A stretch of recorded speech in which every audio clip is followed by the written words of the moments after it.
course ouverte pour des 3 ans qui n'ont pas 3200 euros de gain, aussi de 27 mètres au-delà de 600 euros qui viennent de s'élancer, avec Vendredi de Loisel qui a perdu de précieuses longueurs de lâcher du classique et la précision première tour avec les Gallover après un excellent départ en 25 mètres et pendant ce temps, Vice Geyser on est donc pas des cloches, on est sur des Loup avec Vice Geyser dans la 9e course. Maintenant, le train de 7 étoiles, ils vont entrer alors dans cet ordre. C'est une première fois dans la ligne droite des tribunes. On a réussi à se rapprocher ensuite du Calidef. Le Calidef qui tente sa chance à l'extérieur alors que ça avait terminé pour le but des vents qui a été disqualifié. Le but des vents a été disqualifié.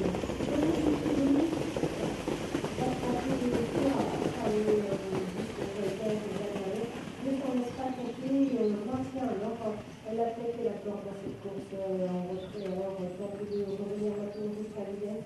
Bénard de Dupuis, quant à lui, survit le long d'accord. On aperçoit toujours Valérie Danover qui s'est immédiatement rapproché dans le siège en 5e position.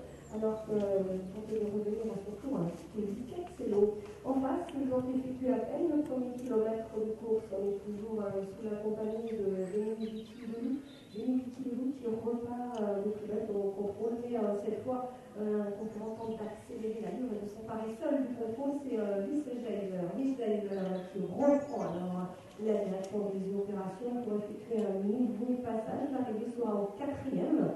Toujours Vice Geyser qui repart de plus belle et qui maintient l'allure en 2e position, bien très vite à l'extérieur du Calidef à cet instant. Du Calidef accélère et bien alors, prend pour le contrôle. C'est Calidef avec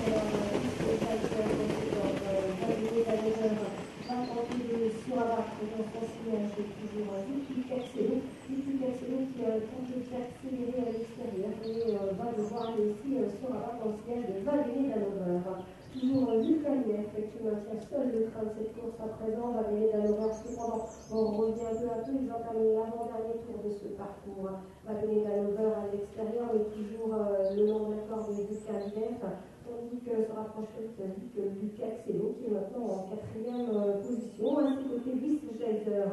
Peu de modifications à l'amorce de ce tournant du parcours. Valérie Danover en dehors. On rejoint toujours le long de la corde de Ducaxello avec au centre également bien placé Ducaxello qui se maintient en 2e épaisseur à ses côtés Vice Geyser.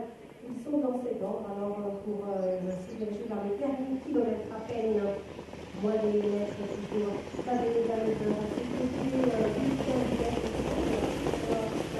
Ducaxello à son large à ses côtés Vice Geyser. On a la condition de Victime Berlin qui reste en rentrée et toujours avec les Victime et qui l'accompagne.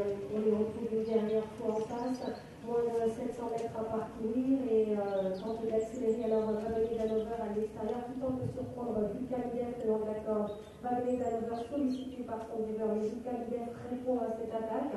On voit alors Vice Geyser qui tente de revenir très vite à cet instant. Bonne accélération également de Denis Vittilou qui surprend à cet endroit. Ducaxello, on le retrouve à l'amorce de la ligne d'arrivée avec Vice Geyser qui accélère en 3e épaisseur et qui vient alors tenter de faire la différence. Mais Ducaxello qui résiste cependant